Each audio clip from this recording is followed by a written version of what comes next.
So it appears that Andrew Wiggins is headed to the trade block after becoming an all-star star, winning a championship, and totally changing the course and the trajectory of his NBA career based off of his willingness to become more of a team player, guys. Now, before we get to all the trade rumors and all that good stuff, we do ask you guys if you can please leave a like and subscribe if you're new to the channel. We are getting so close, my friends, to 300,000 subscribers, and I cannot grow the channel without you, so please hit that like button and subscribe button. It means so much to me, man. But yes, okay, so Andrew Wiggins, let's get going on this. What is the source here? Well, there's been a few different things going around, circulating around the internet world and NBA media. This one right here says, executives say that Warriors could trade Andrew Wiggins. It is likely that they will talk about an extension, maybe get him locked up, then look to trade him when his contract is secure, which is definitely a very classy move. Like, make sure the man gets his contract before you trade him away and everything like that. But yeah, so then it comes down to what exactly should he get traded for? What's his value looking like? And what's his fit like, you know, on a different team? So alrighty, Andrew Wiggins on the season. What did he do exactly?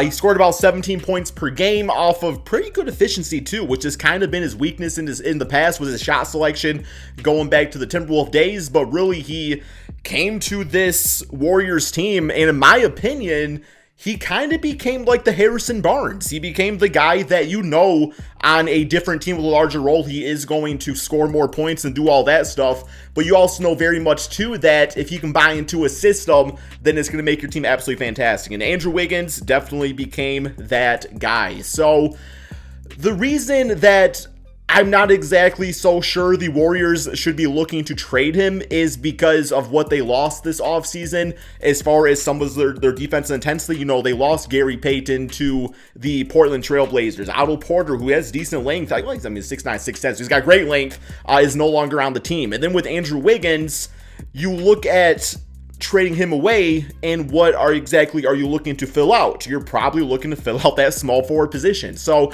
I don't know if there's a circumstance where you are going to trade Wiggins for a better fit. Now, obviously, there's some blockbuster trades out there, which we are definitely going to get to.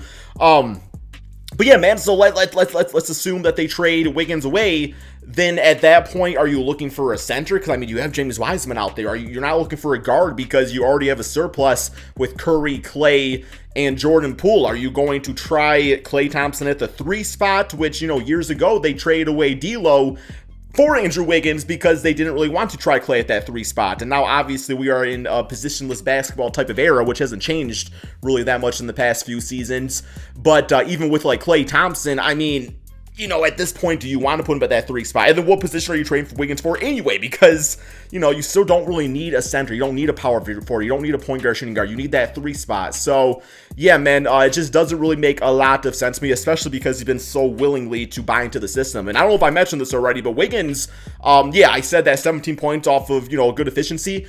Really, his big difference maker has been his defense. He's somebody, man, using that 6'8" athleticism to become an elite defender in the NBA.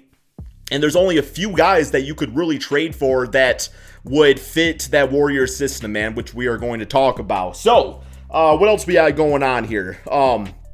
Yes, I wanted to mention this here too. So this is from Brian Windhorst, who I'm not like the biggest fan of, but people say he's actually like, he knows what he's talking about, man. I feel like sometimes he can, I don't know, come off a little bit strong with some of his takes and stuff like that, and things that are just kind of like, well, there's no way this is going to happen. But in this case, this is what he's saying. It says that Steph Curry is not shutting down a Kevin Durant trade to the Warriors per ESPN. Steph Curry's got the kind of clout where he can shut this down, but he's not. So we're going to talk about some of your guys' trades.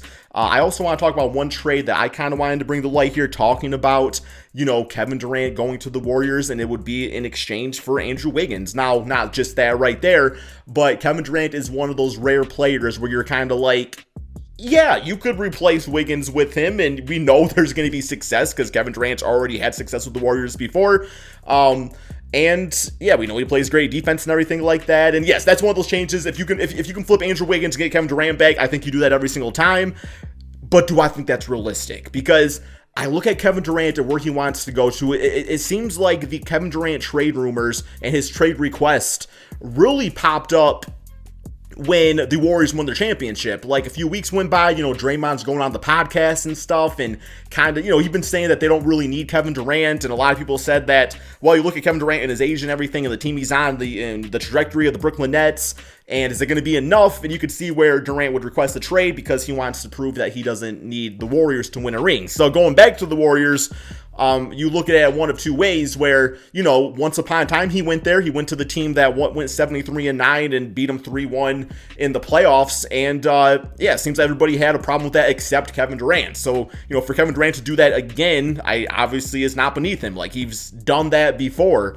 But also I very much do realize too that he's really proven Draymond's point, and for him to go back to that team, back to the team that won the finals after, things got a little tough in Brooklyn, which isn't all Kevin Durant's fault, nonetheless, but I don't know, it's just a very, very interesting situation. So the trade that I personally formulated to get Kevin Durant to the to the Warriors, and Andrew Wiggins to the Nets, to me, this is what it would look like, and I think it makes sense for both sides. I think that, let me just say, if the Brooklyn Nets are just going to be crazy and just say they want like 5 superstars in exchange for Kevin Durant, no trade's ever going to happen. So this is definitely a trade where, no, it's not exactly getting back what they have been asking for, that being the Nets, but I think they get something really good back in this case. So this is the trade of the Warriors receiving Kevin Durant and Seth Curry, who's on a 1-year contract, and the Nets would receive Andrew Wiggins, who, by the way, is an all-star starter. So, I mean, like, I know it was kind of a meme and people were saying he didn't really deserve it, but fact of the matter, the guy made the NBA all-star team as a starter. Like, you can't punish somebody for doing something that they went out and accomplished, right? Like, that's still an accolade that he holds. Also, James Wiseman, you look at that Warriors team, and they've never needed a guy like, James Wiseman to have success. They very much can get like Kevon Looney and, sign whoever else, and they'll be completely fine. So, you look at the net side of things too, and they most definitely need some additional depth. Yes, they re-signed Nicholas Claxton to a pretty good contract, but James Wiseman is a franchise type of center and a very good start. They go into this new type of rebuild and everything, right? So yeah, Andrew Wiggins, James Wiseman. I also said 2 first-round picks unprotected.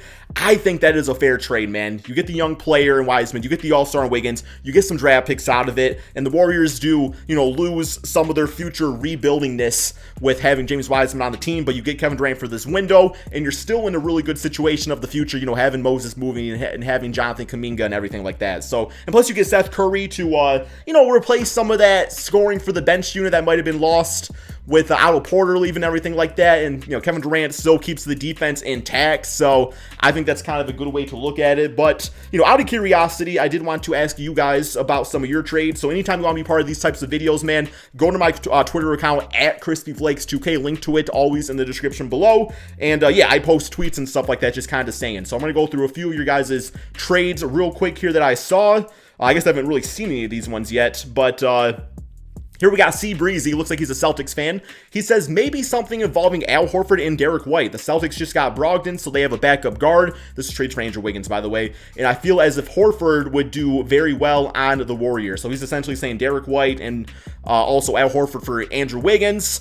I don't think the Warriors are getting quite enough back in that case. Once again, all-star starter, Al Horford, another year older. Derek White, he's a fine player. I'd like him as a backup on the team. I just don't think it's quite enough. And plus, that leaves a very glaring issue at that small forward position for the Golden State Warriors.